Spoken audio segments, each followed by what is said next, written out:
Un centinaio i ragazzini che si sono dati appuntamento qui in questo parco dietro all'asilo Trilli in zona corti femminili al Viale San Marco per darsele di santa ragione. Alcuni tra loro hanno anche spruzzato dello spray urticante ai residenti intervenuti per cercare di sedare questa violentissima aggressione.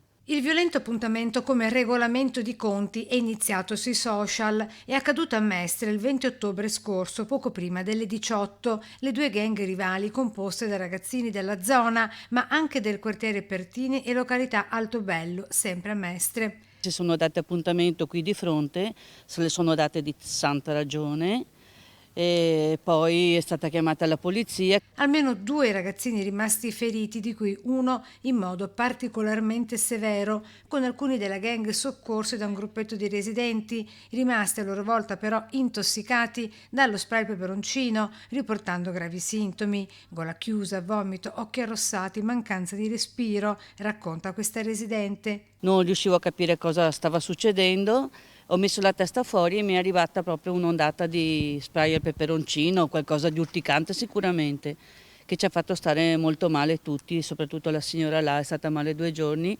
Nelle due opposte baby gang anche diverse ragazzine. E poi sono scappati tutti di qua, qualcuno sotto portico, qualcuno di qua, e man mano che correvano si sentiva che l'odore era sempre più forte.